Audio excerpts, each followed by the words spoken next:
everybody. Welcome to We Watch Shudder. My name is JD. Who's joining me today? It is me, Michelle. It's always Michelle. It's always Michelle every time, but I haven't thought of a better way to introduce her, so it's just going to be that way.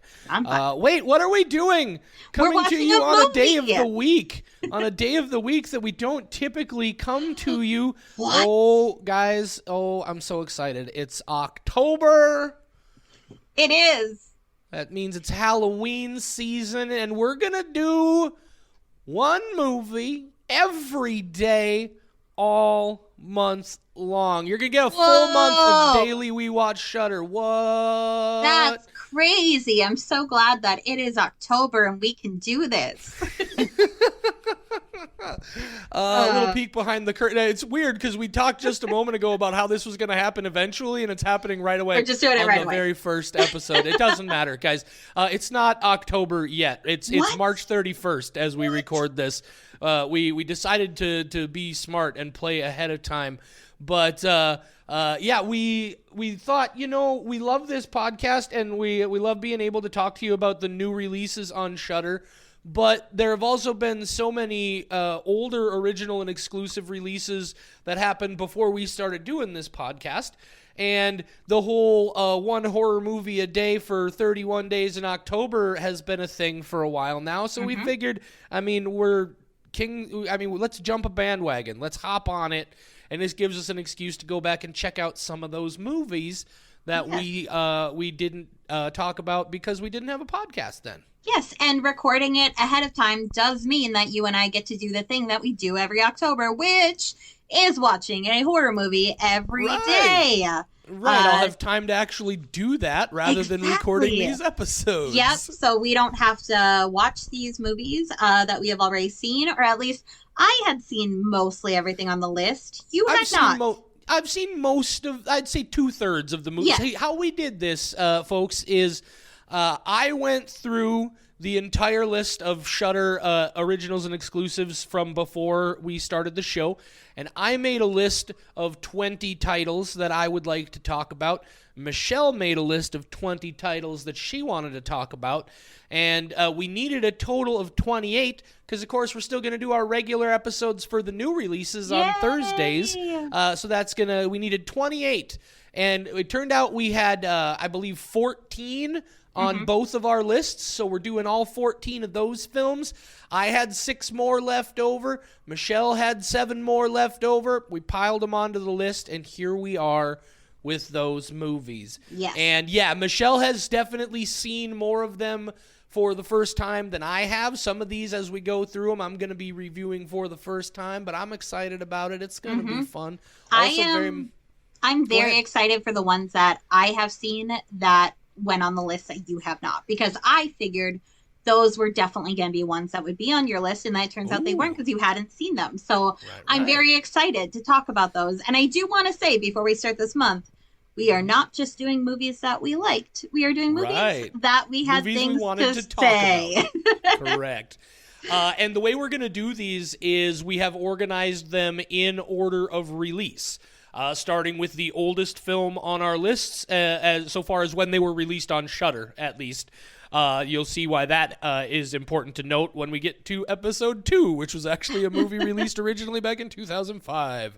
But we're doing them in the order they were released on Shudder, and I think that's all the background we need. It was probably more background than you needed, but, we're chatty folks. We are. The first movie, Michelle, you do the honors. Tell these folks what is the first movie that we're going to be talking about 31 days of We Watch Shudder. The very first movie is one that I have many things to say and talk about. Okay. It is called Prevenge. Prevenge! Which is... I'm sorry, I was just going to launch right into it, but you clearly have things you want to say, so go ahead. No, I was just going to say the genre is not even listed as a horror on IMDb. It is a comedy crime drama. That's interesting. That is interesting. It's definitely a horror movie. We'll see. Okay. Like we do here on We Watch Shudder, let me hit you with the Shudder synopsis for Prevenge, directed by Alice Lowe from 2016. A pitch-black, wily British comedy from the mind of Alice Lowe, Prevenge follows Ruth, a pregnant woman on a killing spree that's as funny as it is vicious. It's her misanthropic unborn baby dictating Ruth's actions, holding society responsible for the absence of a father. The child speaks to Ruth from the womb, coaching her to lure and ultimately kill her unsuspecting victims. Struggling with her conscience, loneliness, and a strange strain of prepartum madness, Ruth must ultimately choose between redemption and destruction at the moment of motherhood. Prevenge marks the directorial debut from Lowe, who is a true triple threat, writing, directing, and acting in the film during her own real-life pregnancy. A Shudder exclusive. Michelle, spoiler-free thoughts. Spoiler-free thoughts. Alice Lowe is very good at comedy. I laughed very hard at some of the funny parts, and aside from those, I absolutely hated it. What? I knew you and I were going to differ on this one. I hated this movie, but yet the funny parts are so funny. So I just want to throw it out there, Alice Lowe, if you're listening, first off, hi, thanks, hi, welcome. You are a hilarious person. You are a great actor. There are some really good camera spots. Oh my God, I hated your movie so much, and I'm so sorry. Wow, Yeah. that I was not expecting. Yep. I wasn't sure if you were going to be a fan of it, but outright hate is a little surprised. I love this movie. I think it's fantastic. I mean, it's not like an all-time horror classic by any means, but I really enjoyed it. I've seen it twice now. I went back and rewatched the film for this episode. I thought it was a lot of fun. Really good, creative, inventive slasher, almost even maybe a little bit of Italian giallo kind of stuff blended in with definitely a strong comedic element in the film. I had a good time with this movie. I guess we're going to have some things to talk about here when we get into the spoiler section. Before we do that, Michelle, how many skulls? I will give it 2. Get out of town. 2 skulls? 2 skulls, because like I said, the comedy part of this movie is very good. It is everything else that I hate. 2 skulls from Michelle. Well, Yep. I'm going with a solid 4 skulls. That's going to bring our average to 3, which is a little bit of a disappointment, but it's only an average. I still give it 4 skulls. All right. For those of you who would like to now go watch the movie before we get into the spoilers, although there were, frankly, a lot of spoilers in that Shudder description. Yes, there were. I was kind of surprised by that, but if they put it on the website, we're putting it in the episode. This is where you're going to want to stop. And now Michelle and I are going to dig into this. Michelle, you clearly have a lot to say about this movie. So here's what I'm going to do. Yes. Just because this is going to be super fun for me. Okay. I'm just going to let you go and you let me know when you're done, okay? Okay. Have at it. This is going to be a good time. This isn't even a movie that I can have a strong rant about. I despised it so much that when we had to watch it a second time to prepare for this episode, I dreaded it so much that I watched it and just kept hitting forward on my laptop so I could skip through certain parts. So wow. I did not even fully watch it a second time. I got to the parts that I went, okay, this is a big deal. But this also helped illuminate part of what I hated about it, which was these super long, drawn out montages with the very annoying baby voiceover.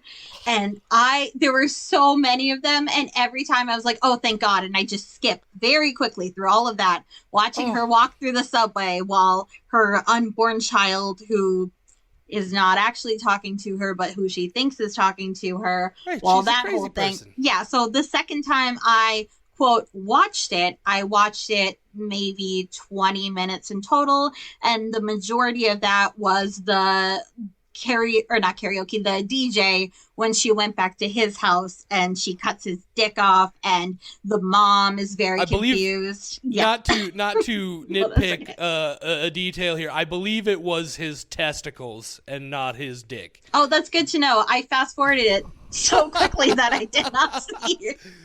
Yeah, I don't even have very much to say about it. The things that I found funny were very funny. The nurse was just so inept, and like I laughed so hard, but there was not a single part of it where I was like, this feels like good horror. Oh, man, I tell you, that's I'm honestly kind of surprised by all that. I thought it was, I mean, again, definitely firmly rooted in dark comedy. I thought the whole concept of it was super interesting. Of course, you've seen it by now, or maybe you haven't and you just want us to spoil the whole thing for you. Of course, we find out that what's going on here is this lady was pregnant, and the dude who she was having the baby with was out on a climbing expedition, and there's an accident, and it was either we got to cut the rope and he's going to die or we're all going to die. Man, we've all been there, you know. It's total, and so she goes crazy because she doesn't know how to deal with the trauma of now, like the man she loved is dead and the father of her child, and now she doesn't know, and she's going crazy and she's blaming it all on the baby. I enjoy all of the conversations between her and the baby. I thought they were incredible displays of her sliding into being more and more of a nut bar. I also like how really sort of inept a killer she is, because she should be, right? There's this beautiful sequence you talked about with DJ Dan, who is for sure a highlight of the film. Yes. DJ Dan was hilarious, but also I think a solid critique of a certain type of person. There's a moment where he says they're in the back of a car and he says something to the effect of it's something like I like fat birds because you don't really care what people do to you. And then he proceeds to vomit into his own wig, and you can just see the loathing and the hatred. Like, she wants to stab him right there in the back of that taxi, but obviously that's not going to work. I liked how the story built and developed. I thought it started out really just bam, right off the get-go. Here's this lady, and all of a sudden she's in a pet store and she kills a dude. And she's pregnant, and it's like, why is this lady killing people? And they sort of built and explored that a bit. This is, if I am going to be fair, the one place where the movie did lose me just a little bit is towards the end. There's a scene where she's got one person left from this group of climbers, and she goes to a party that he's throwing, and it's a very big plot hole that she has now killed like 4 of the 5 surviving members of this party. It's well publicized that her father of her child died in this climbing accident. They show news clips of it throughout the film. Yet nobody apparently suspects her because nobody comes to find her.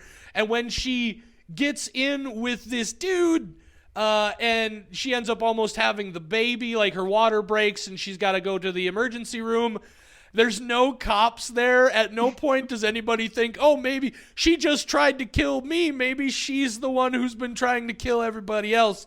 Okay, fair. Not the greatest bit of storytelling. But I was so taken in by just the general. Also, I mean, so far as slasher movie goes, I enjoyed the violence of it. I thought they were really well staged and executed murders. I also love the ending of this movie. I love that they create this impression that she's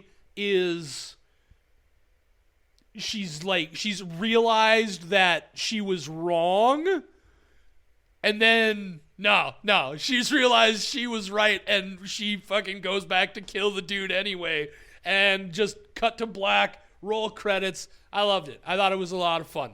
The few plot hole elements that I didn't enjoy, I was very easily able to overlook. The way that you described it is way better than the actual movie is. So if you have not watched the movie, you don't have to. Your synopsis was so much better. I enjoyed that much more than I enjoyed this movie. And I think part of it is the first time I watched it, I did not know it was a comedy horror. So then it did neither of those things very well. I was like, is this deliberate comedy? And then it took me a bit to be like, this is on purpose, because you and I know horror sometimes does things that are very funny and they are not meant to be. So it did take me a second. Is this satirical or is it just bad? But it felt very low budget at first. In that pet shop specifically, which you enjoyed, everything was so shaky that I got motion sick immediately and had to pause and go back to the movie. It was like grayish coloration and just not like a great way to bring us into a scene. Everything was either very close to their faces or very far away. I never felt like I was actually into the scene. So just immediately I was like, oh, this isn't going to be good. I'm so disappointed. But yet I still have I have watched bad horror and I have loved bad horror, and I still kept my hopes up. Like, no, this will turn around, and it never did. And I hated it. And I was so, and now I've only watched it. I tried so hard to watch it fully the second time. That's why I know the pet shop scene so well, because I went, no, I'm still going to hate this. And I know that people love it. And I know that. So you didn't even not even the scenes where she goes to interview for a job. And obviously the reason she's really there is because the person she's interviewing with is one of the people she needs to kill, who was a part of this climbing group. But that whole sequence where they're discussing her coming back into the workforce as a pregnant woman and the way that woman reacts to it, or the interaction between her and DJ Dan's mom after she kills DJ Dan. I did say that was the part I rewatched. I did like that part. There were really interesting moments of grounding this, even though, again, it was comedic at its core. I thought they did a decent job of grounding it also in some decent, a little bit of understanding. Obviously, we don't forgive somebody for going crazy and killing a bunch of people, but at least I felt like I understood some motivation there, and there was also a level of humanity that got brought into the character to a certain extent. You can see how the death of that man and the father of her child, on top of all these other stresses in her life, could potentially drive somebody to that situation. I just had a revelation. Okay, what's that? What if part of the reason that I did not like it is because I am very aware of how women are treated in the workplace, and this was not anything new to me and not exciting. That could be. There's that definitely is very an element possible. Of that. Yeah, it's for that. Yeah, I thought for me, or at least our differing opinions. Right, on this there was one. definitely a certain amount of, and that's why an element of character development there that definitely brought me in. I found that interesting. It was the way that she incorporated that into the overall story. Not going just straight for laughs and blood. They tried to give a little bit of something extra. Mm-hmm. I did like the way they incorporated footage from this old film called Crime Without Passion. Oh, I hated that. Shut up! You hated everything that's cool about this movie. I hated the montages so much. I loved those moments so much that I have actually made plans to sit down and watch Crime Without Passion one of these days, because I want to see why, if there's anything about that film that I can garner that adds more to my experience with Prevenge, or if it was just a visual cue that she was going for from an older movie. I don't know. I don't care. I'm going to find out. I will watch it. Crime Without Passion. It's from 1938. I think you can find it on YouTube. I'll go watch it. It will have no bearing on how I feel about this movie. But I might like it. And here's the thing. Again, I thought Alice Lowe was hilarious. And I'm sure she's made very good things or will make good things. And she'll do a good job in other areas. And I am so sorry, Alice. I know that you are definitely listening to us talk about your movie. And I am very sorry. I hated your movie so much. But at least you have a huge fan, and his name is JD. You couldn't possibly be wronger about this one. I know. I knew Michelle. going into this one, like, we are going to disagree.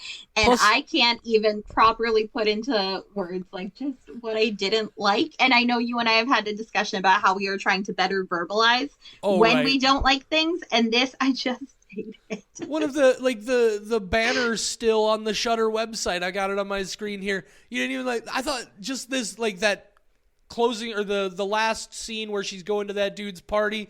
She's got just that bright red dress and that crazy Halloween face makeup. It's so absurd. I loved it. I thought the movie looked cool. I thought it played out cool. It was funny in parts. It was brutal, violent in parts. What's not to love?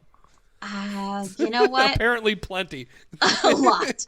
If your name is Michelle. I'm in the minority, and I am okay with that. I have never said that my opinion is a good opinion that many should have. That's fair. You and I are the same on that one, for sure. So if you are listening to this just irate that I did not like this movie, that's okay. I was also particularly fond of her choice of knife for this movie. on the poster and what would ostensibly be the DVD cover, she's holding a great big Michael Myers style kitchen knife, but that's not the knife she uses in the movie. She's using more of looks like it's about an 8-9 inch fillet knife, and I don't know that I've ever seen a killer in a horror movie who used a fillet knife, and I thought that was pretty cool. Sure. Sure. All right, well, that is Prevenge. That is the first episode in our 31 days of Shudder here in October, actually March. But yeah, we're gonna keep on plowing through those. You'll get 27 more plus our 4 new release episodes still coming this month. I think that I'm gonna find some way eventually to wrap these episodes up in a fun fashion. But until then. We have a very good catchphrase by the time this comes out, and we just don't know it yet. Probably, and we're definitely not going to go back and God, tag no, it don't in. make me watch this again. Maybe I will. Oh, no, I'm not going to make you watch it again, but I might go back and tag in the catchphrase at the end of the episode before they post. So it would go guys, right here. Right. All right, folks, we'll talk to you again tomorrow. Make sure you tune in for more from We Watch Shudder. My name is JD. Thank you for listening. Say goodnight, Michelle. Good night, Michelle.